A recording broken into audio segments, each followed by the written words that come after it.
પરંતુ એ સમાજના નામે સાહેબ રોટલા શેકી ખાવા નીકળી પડેલા છે। એટલે યાદ રાખે કે અત્યારે આજે સમાજ કરીને જે લોકો બહાર નીકળે છે અને અનેક સંગઠનો બનાવીને સમાજને ગુમરાહ કરે છે, પણ આવનારા સમયમાં 2026-27 સુધીમાં ખબર પડી જશે કે કોની પાસે એકો છે કોની પાસે દૂરી છે સાહેબ। હા, એટલે ચેતી જજો।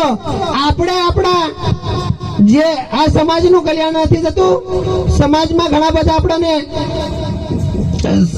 સમાજના રાહદોરી એવા બધા આપણા નેતાઓ છે જે નિયમો બનાવે છે, એ નિયમો પોતે પાલન નથી કરવા અને પોતપોતાના મન ફાવે એમ ચાલવું છે।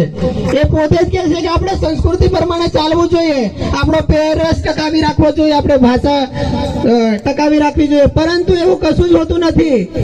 એ લોકો પોતે જ મન ફાવે એમ ચાલવું છે।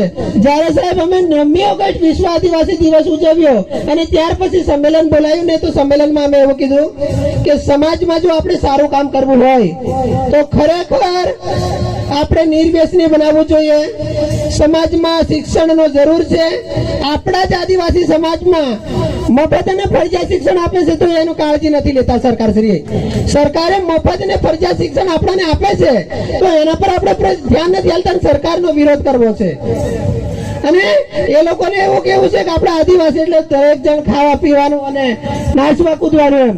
સમાજ સુધારવા માટે સાહેબ ઘણું બધું આપણે કરવું પડે છે।